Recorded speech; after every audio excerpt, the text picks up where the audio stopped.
This video is sponsored by EA. Alright, so I'm currently trying to platinum every single type of EA game that there is out there, and if I can't do it before the channel hits 1 million subscribers, then my punishment is I have to platinum Fortnite, one of the longest, hardest, and most grindy games of all time. So make sure to drop a like and subscribe. Anyways, in today's video, I got the Platinum Trophy on Split Fiction, the brand new game from the developers of A Way Out and It Takes Two, that being Hazelight Studios and published by EA. And yes, you heard me right, ladies and gentlemen, the legends at EA sponsor your boy today, which is perfect because we are right in the middle of the EA Games Challenge on the channel, as most of you all know. But Split Fiction is one of the newest games to come out from EA, and I actually was going to make this video almost a month ago now, but when I was playing it with my AI girlfriend, that you all seem to think is my sister, which is insane, we got stuck on a trophy called Cold Potato, so that video then became a cold potato sitting in my files until I unfortunately deleted the footage to make room for more greatness on my computer. But anyways, I did get the Platinum Trophy on Split Fiction today, and I attempted to do it completely solo for the majority of the game until I reached points where it is quite literally not possible anymore. And boy oh boy did this turn me into a new level of gamer in the process. But there's only 2 stages to this game's platinum, and really only 1 because you can do it all in one go, which is perfect. We love games that don't need multiple playthroughs here on the channel. And before we begin, I did also want to let you all know that Split Fiction is now available on the Switch 2 with its launch this summer, and obviously it's already out on PlayStation, Xbox, and PC. So if you want to kick off some summer fun, then grab a friend and jump into the action in Split Fiction like I did today, and trust me, you will not be disappointed. You can find more about the game linked in the description below, and with that said, let's begin the journey to Split Fiction's platinum. So starting off today, I had 7 trophies spanning across the first 3 chapters of 8 in this game. During this time, I was playing with my AI girlfriend, as I mentioned previously, but basically Split Fiction's story is about a bunch of aspiring fiction writers who get brought to a publishing event and then unknowingly thrown into this machine that materializes their stories playing out right in their minds. And the goal of the machine is to basically just zap these creative people for stories to mass release and make a ton of money easily. The dude who invented it is named Mr. Raider, and he's extremely evil. But the trophy that we left off on was called Cold Potato, as I said, and it's well known as being the hardest trophy of the game because it requires you to not mess up a single time as you do a mini game during chapter 3 called the Game Show. Inside of the game show, you get given a bomb to pass back and forth between you and your partner. Both of you have to get rid of it within a couple of seconds or else it will blow up and kill you. Also avoiding the trophy because the trophy is from beating it without having it explode at all. Thankfully though, the Split Fiction devs threw in a reset last side story button, which is technically what this game show is in itself, a side story. There is 12 total side stories in the game, also being needed to complete for a trophy called Bookworm much later on. And all of them are actually super fun, but we will touch on more of them later. For now, I attempted to do Cold Potato completely solo, and boy oh boy, that was a challenge. It took me in total about an hour of tries over and over to master the methods of each run all by myself, and the only real challenging one after memorizing what to do was the round where they put the giant wall between both players. And it's hard because obviously playing by yourself makes it difficult to move 2 players at once, so I couldn't really make both characters hit that jump pad at the same time without messing up. Instead, I found that if you hit the second one with the first character being named Mio, by the way, the other character you play as being the blonde girl is named Zoe, and those are the legends you play as in the game throughout it. But as I was saying, you play as Mio first getting the bomb, and you have to run to the second jump pad, look a little bit up and throw the bomb over the wall and down to Zoe, then have Zoe run to the first pad, throw it back, and then you can actually have Mio run all the way around the wall and throw it once more. Then you should be in clear to finish it off. I then made it to the final round, and this one really isn't that bad compared to the previous one that I mentioned. The only real challenge here for me was getting both characters atop the robot's head to throw in the final bomb. Once figuring out the strategy, however, it was simple. I finished the minigame, didn't die, and I got the trophy. Boy, did that feel good, I'm not even gonna lie. I also 100% just sat there and relished in my accomplishments after for a hot minute. Beautiful scenery this game has. I then kept on progressing the story, which had us inside one of the characters' stories in itself, and that's the main plot to this game if you aren't aware. You basically just play through a bunch of fictional worlds and stories that each of these characters have written or at least thought up. This one was about an ice king in particular, and we were trying to crawl our way to his castle pretty much. And when I say crawl, I mean that even more literally because as I was playing solo, it made simple parkour sections a true challenge. But playing this way low-key made me get so into the game, it was an odd feeling that I enjoyed. Another one of my most favorite parts of this game was actually on this chapter being chapter 3, as I said, but you encounter this monkey king and he is also the king of dance, and there's literally a dancing minigame that was super fun to do, especially since it was so simple and just had us swiping the joystick in directions, meaning I nailed it with both players easily. But almost right after that puzzle, if you will, it led us to the footsteps of the ice castle we were after. And there's a trophy that can be gotten here from hitting these 3 snowballs off this ledge with Mio's monster ability she currently has in this world. And after hitting the 3rd one, a poor mama bird comes flying in and it hits her very accurately, we will say, which then gets you the trophy and some personal guilt that will probably follow us for the rest of our life. But getting inside the ice castle was fairly simple, just requiring some parkour within the environment. However, before we dipped our toes too far in, there was another side story being called Collapsing Star. And this is, in my opinion, the hardest one in the entire game. And that is because the plot for this side story is that the world we are on has a star that is collapsing quite literally, hence the title of it. And we had to get to it to activate this shield of sorts so it wouldn't just destroy everything, including us. Now again, since I am playing by myself, this gameplay for this side story pretty much entirely consisted of me dying, and it was insanely hard. Also, I'm not sure why I didn't just ask people for help in my server, because they definitely would have. I really need to learn to communicate, and that's on God. But eventually I made it to the ending, and the method I found to do this alone was to pretty much just go in turns whenever possible with both characters. This is what I looked like doing it if you were wondering. It was very silly, but very possible. We made it to the shield, turned it on, and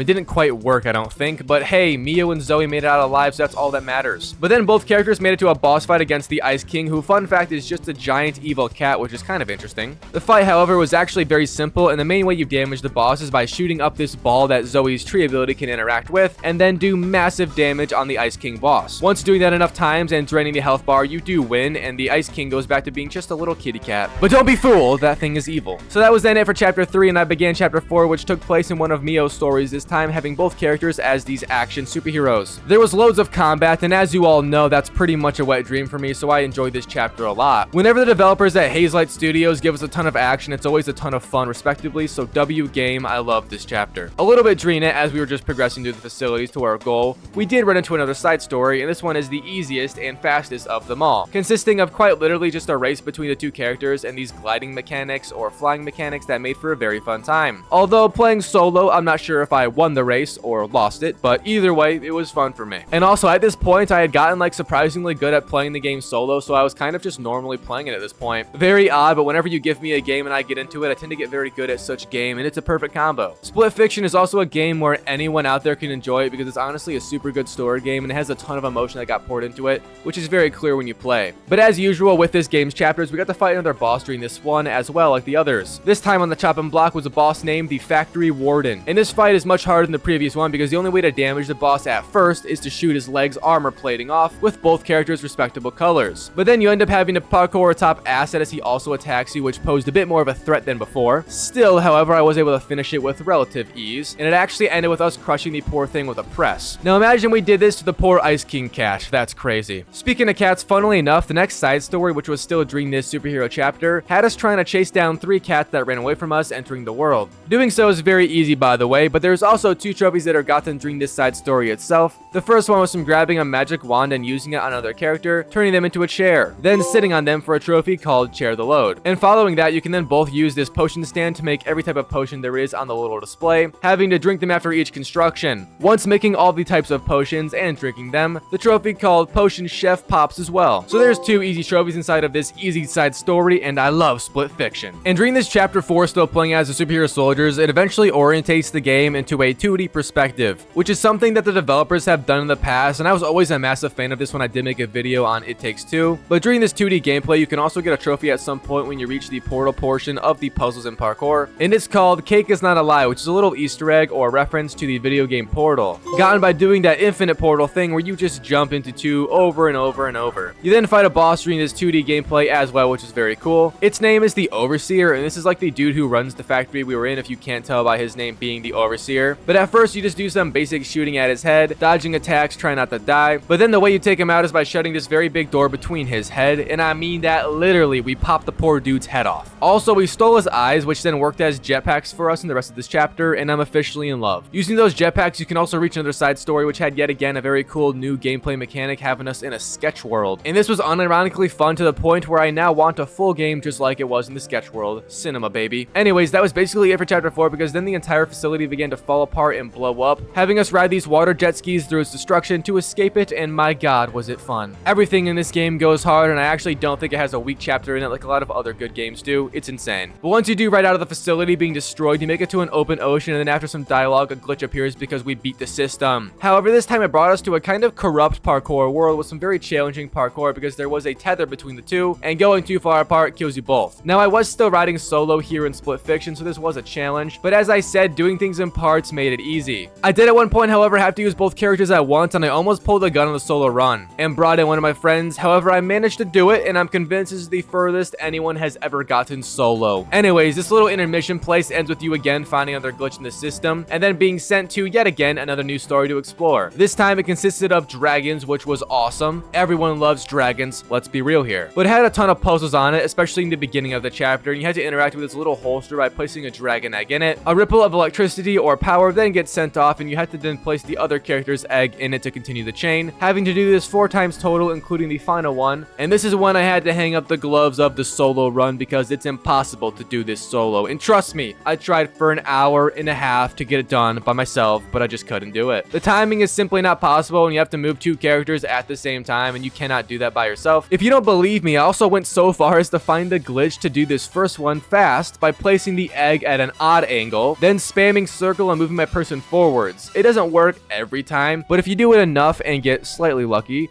it will rip the egg out without the animation. You can just dash over to the first slot. Now this does make it fast and slightly possible to do it solo because it gives you a huge boost, but I did 2 or 3 perfect runs like this and it still didn't work, so I'm assuming due to my glitch I found, it messed up some mechanic in the game and just didn't let me go through, which led me to hit up my boy Josh from my server. He joined and we did it in like 5 minutes. Why the fuck did I play this game solo up to this point? I'm not sure. But he ended up leaving and then I just kept on going solo for a little longer, thinking I could still beat the game alone, and I did end up getting another trophy here, however, from eating this fruit scattered throughout the dragon story called Feed Me, so that's cool. But eventually I did reach another puzzle in the dragon chapter and I got stuck, hard stuck for that matter, so I threw in the towel on solo play for Split Fiction for good, because I do genuinely think it's impossible to play this game completely alone, which isn't a bad thing. This game is meant to and should be played with a friend, but boy would it have been funny if I could have beaten it solo, only in my dreams. However, I got joined by one of my boys from Discord once more named Finnersman, and he had already beaten Split Fiction in the past, so bro low-key carried me, I'm not gonna lie. After doing some more puzzles in that dragon area, we reached yet again another side story, and this was actually my last one of the game, being the 12th one. It had us playing as Teeth trying to take out an evil dentist, and it was some of the most crazy gameplay I've seen this game have yet, but worked perfectly. We ended up taking out the evil dentist. It was very funny, and I got the trophy from all side stories, being the longest grind in terms of trophies yet. The dragon gameplay then changed view like the other chapters have, and it was pretty cool. This game again has mastered the perspective swap, and the ending of this game has some insane shit happen, which we are almost to. But for now, just finishing the dragon chapter had us take down this massive ultimate dragon, and bro didn't really put up too much of a fight, letting us climb onto him and then pretty much just obliterating his life force. But that ended off the chapter, seeing as that was the main goal we were after. The game then sent us off to the next chapter right away, this time with no intermission glitch like previously. In this chapter had us trying to escape some facility again, but we both got differing powers that were, you know, not quite dragons this time. Playing as Mio, I got to be this kind of like glitch ball and could split and transform into numerous things, and my boy as Zoe was this magnetic green ball. A lot of puzzles got done with these both because they are super versatile, but I also got 2 trophies as them both. One from using the boat I got turned into and driving into some suspiciously bubbly water, which then led to us being eaten alive by a shark and the trophy pop. I also sniped my friend as he was a box, which is another reference to a different video game, and a trophy as I said. But we eventually made it to a pinball gameplay portion, and you literally had to play pinball with each other and fight enemies. It was kind of crazy. Split Fiction really has done more unique gameplay scenes than I've seen any other game dare to even try. A little bit later after that, back in reality, I had to hack this machine that you can extend a long rod with a shock at the end to, used for parkour in our instance. But you can also get a trophy just from shocking our friends, so I did, and here it is. And there was also one more trophy here from just locking one of the other players in a sub, which is a reference to the game A Way Out, I'm pretty sure. Either way, it's still funny, and here it is once I did do that. To end off this chapter, we then had a massive boss fight against Dark Mio, which is just an evil version of Mio. And the way you beat her is to actually hack into her brain because she's a machine, then throw magnetic balls at Zoe and have her throw them back. Once lowering her HP enough, it triggers a final QuickTime event cutscene, and I, playing as Mio, had to actually not press my prompt because I'm technically using Dark Mio still, letting Zoe take me out, and that finishes the chapter off. Absolute cinema. Unfortunately though, my boy then had to leave to go to sleep because it was getting late and it's a weekday. So I hit up one of my other friends named Ghostly, who, if you guys remember, helped me platinum A Way Out a few months back, and we finished the game off. I'm also going to try and not give too many spoilers as to what happened in case you guys want to see for yourself, but my video style never really touches that in depth anyways, let's be honest here. However, in this final real chapter, you played as Mio and Zoe still, got some new powers. Mio could control light and Zoe could use these portals to grab things pretty much, but we were inside of Zoe's subconscious because she has a dark